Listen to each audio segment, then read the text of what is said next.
Today we're going to be reviewing a camera strap. Here's what comes in the box. You got the locking devices.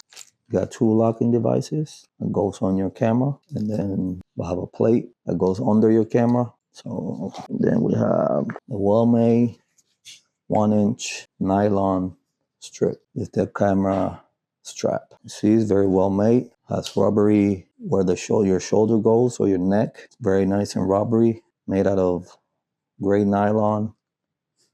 Easy to make it small or big with these levels right here. That's very convenient. If you know you struggle with it, I do. I know I do. Make it smaller or a bit or longer on the run when you're trying to take photos is incredibly hard. So this right here is game changer for me. Love it. Oh, you can make it as short as you want or as long as you want. It's got locking devices here. This goes on your camera. So where on the sides of your camera, there's like little loops. You bring this to inside and then you lock it in like this. And then all you do is slide it in here. Now you're like that. Slide it in there, and now you have your camera. It's nice, safe, and you can take it easy if you need to take it out to take the photo that you want. Or you can take it out as fast as you can to take the photo or the video that you are trying to record. And that's it. There's nothing on the camera, nothing else there. Let me show you how to put it in.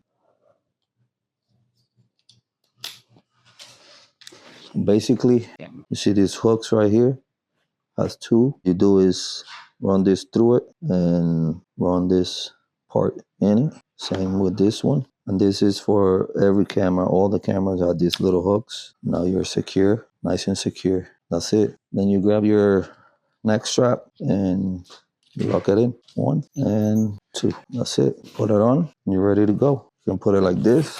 You can wear it like this. You're nice and comfortable. You can use it as a neck strap for recording videos. So you just grab it like this and your video will be steady and it's nice and secure. You see something that you have to shoot that it's not convenient to shoot, just take it off. You want to just handheld it, you slide it out, put it in your pocket, and you're ready to go. If you need to just run with it or you don't want to have it on you while you run, you're ready to go. Once you're done with whatever it is, just lock it back in and you're ready to go. So definitely recommend it. Nice price, very good pricing for it. And I'm gonna keep it in mind because I don't have one and this is very convenient. This is how it looks. You can wear it however you want. Definitely recommend it for the price. You add an extra set of clipping for your camera. You want to make it longer, you have extensions. You got a bottom. You want to put it on the bottom part of your camera right here. Use this 1/4 inch screw. Same thing like in a tripod or a monopod. You just turn this and it will lock it on your camera and then you can lock those on there. So definitely recommend it. Very well made. It's strong nylon. This is very good plastic. A great locking device. If you know about this locking device, you know their competitor brand is very expensive. This is the same, but very well priced. So I definitely recommend it. Go get your one. Thank you for watching. I hope this video helped.